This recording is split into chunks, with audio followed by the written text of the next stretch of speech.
Ngayong araw ay tatalakay natin ang kultura at kasaysayan o ika-anim na aralin. Ngunit bago ang lahat, hingin muna natin ang presensya ng ating Panginoon. Sa ngalan ng Ama, Anak, Espiritu Santo. Amen. Panginoon, gabayan niyo po kami sa tatalakayin namin ngayong araw na ito. Naway maintindihan ng mga manonood ang aralin na maisasambit. Yun lamang po, bigyan niyo po kami ng lakas at enerhiyang makinig. Amen. Ano ng Ama, Anak, Espiritu Santo. Amen. Bilangin mo.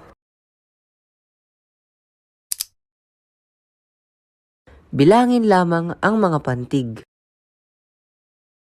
Estrella.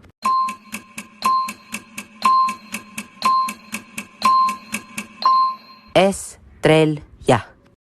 Mansanas.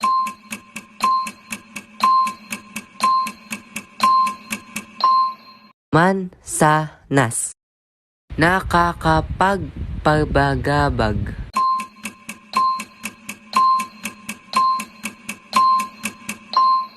Nakakapagpabagabag. Bukang liwayway.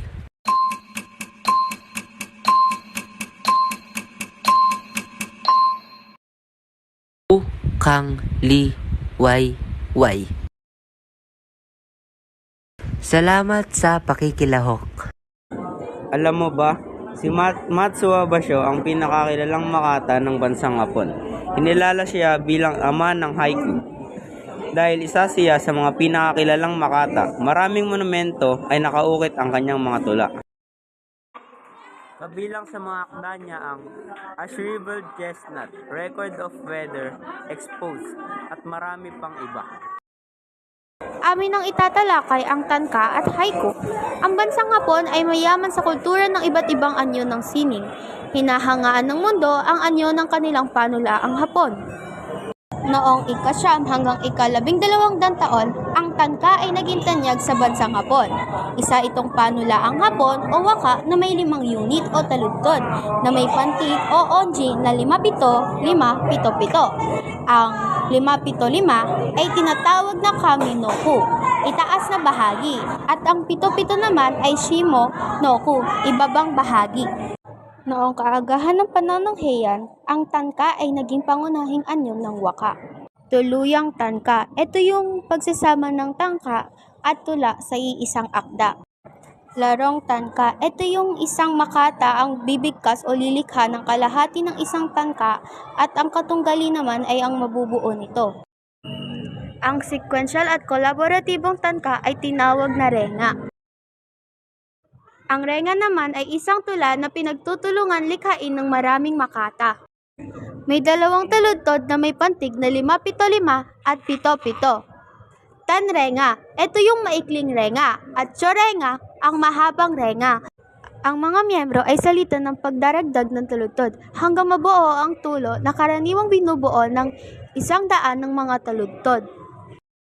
Noong panahon ng Edo, ang 36 na taludtod ng kasen ay naging tanyag na anyo ng renga at ang karaniwang sinasalita na may katatawanan at katalinuhan. Ang estilong ito ng renga ay tinawag na haikai no renga o tulang may katatawanan o simpleng haikai. Haiku. Ito yung nangangailangan ng matamang pansin mula sa makata dahil nalilimitahan ang mga ito sa bilang ng taludtod at bilang ng pantig. Ang tema ng karamihang haiku ay nagbabago mula sa tanawin, bulaklak, ilog at iba pa. Kilala rin ito sa paglikha ng kalagayan o atmosfera.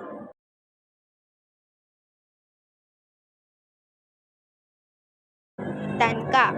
Mula sa tan o maikli at ka bilang awit ay isang sinaunang anyo ng panulaang Hapon.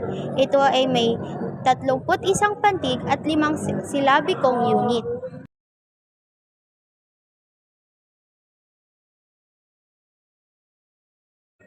Alam niyo ba na ang tanka at haiku ay kilala sa paggamit ng malinaw at tiyak na detalye, parehong nagsasalo sa iisang filosofiya at magkakaugnay sa isa't isa.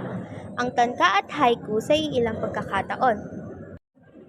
Parehong di na kailangan basahin gaya ng isang kumpletong pangungusap, nasusulat sa maliliit na letra maliban sa pangalang pantangi. Yun lamang po, maraming salamat sa pakikinig.